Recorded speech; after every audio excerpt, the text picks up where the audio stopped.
రోహిత్ శర్మ దేశం మొత్తం మారుమోగిన పేరు ఇది. భారత్కు 17 ఏళ్ల తర్వాత టీ20లలో వరల్డ్ కప్ రోహిత్ నేతృత్వంలోనే సాధించిన సంగతి మనందరికీ తెలిసిందే. వరల్డ్ కప్ గెలిచాక రోహిత్ శర్మ భావోద్వేగమైతే నేటికి క్రీడా అభిమానుల కళ్లల్లో అలాగే ఉండిపోయింది. ఈరోజు రోహిత్ శర్మ సక్సెస్ వెనుక ఉన్న రోజుల్ని మనం తెలుసుకుందాం. రోహిత్ శర్మ భారత క్రికెట్ జట్టులో ఒక లెజెండరీ ప్లేయర్. రోహిత్ శర్మ క్రీజ్లో ఉన్నాడంటే ఎంతటి బౌలర్ అయినా తడబడాల్సిందే. క్రీడాభిమానులు అందరూ హిట్ మ్యాన్ అని ముద్దుగా పిలుచుకుంటారు.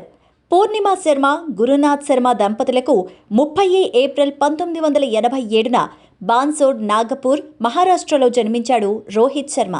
రోహిత్ అసలు పేరు రోహిత్ గురునాథ్ శర్మ. సోదరుడి పేరు విశాల్ శర్మ. రోహిత్ తల్లి పూర్ణిమ శర్మ స్వస్థలం విశాఖపట్నం. రోహిత్ తండ్రి గురునాథ్ శర్మ ఒక ట్రాన్స్పోర్ట్ స్టోర్ హౌస్లో కేర్ టేకర్గా పనిచేశాడు. ఆర్థిక పరిస్థితి బాగా లేకపోవడంతో సింగిల్ రూమ్లోనే నివసించేవారు వీరంతా. రోహిత్ బాల్యమంతా తన గ్రాండ్ పేరెంట్స్ మరియు అంకుల్ వద్దే కొనసాగింది. వారానికి ఒక్కసారి మాత్రమే తన తల్లిదండ్రుల దగ్గరికి వెళ్లేవాడు. రోహిత్ శర్మ తన అంకుల్ ఆర్థిక సహకారంతో 1999లో క్రికెట్ క్యాంపులో జాయిన్ అయ్యాడు. తన కోచ్ దినేష్ లాద్ రోహిత్ శర్మ చదువుతున్న స్కూల్కు క్రికెట్ క్యాంపుకు చాలా దూరం ఉండడంతో కోచ్ తనను స్వామి వివేకానంద స్కూల్కు మారమని సలహా ఇచ్చాడు. కానీ తన వద్ద ఆ స్కూల్లో చదివే ఆర్థిక స్తోమత లేదని చెప్పడంతో కోచ్ దినేష్ లాదే స్కాలర్షిప్ ఇప్పించి శిక్షణ ఇవ్వడం ప్రారంభించాడు. రోహిత్ శర్మ ఆఫ్ స్పిన్నర్గా క్రికెట్ జర్నీ మొదలుపెట్టాడు.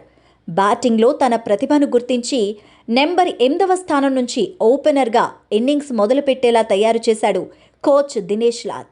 స్కూల్ క్రికెట్ మొదటి మ్యాచ్లోనే ఓపెనర్గా దిగి సెంచరీ కొట్టి తన సత్తా చాటాడు రోహిత్ శర్మ. మొదటిగా వన్డేలలో భారత జట్టులోకి ఎంపిక అయ్యి 23 జూన్ 2007లో ఐర్లాండ్ మ్యాచ్తో బరిలోకి దిగాడు. తరువాత టీ20లలో భారత జట్టు తరపున 19 సెప్టెంబర్ 2007న ఇంగ్లాండ్ మ్యాచ్తో బరిలోకి దిగాడు. ఇక తన ప్రతిభతో రాణించి టెస్టుల్లో భారత జట్టులో స్థానం సంపాదించి 6 నవంబర్ 2013న వెస్టిండీస్తో తన తొలి మ్యాచ్ ఆడాడు రోహిత్ శర్మ.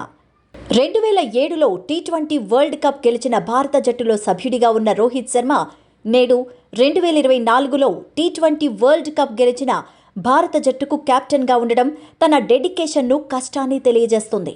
ఇక ఇండియన్ ప్రీమియర్ లీగ్లో ముంబై టీం కెప్టెన్గా 5 ట్రోఫీలు గెలవడం ఒక ఘనతగా చెప్పొచ్చు. జీవితంలో ఎన్నో ఒత్తిళ్లను, ఎన్నో ఎత్తుపల్లాలను, ఎన్నో కష్టాలను చూసి ఎదుర్కొని నిలబడి గెలవడం ఎంతోమంది యువతకు కూడా స్ఫూర్తిదాయకం.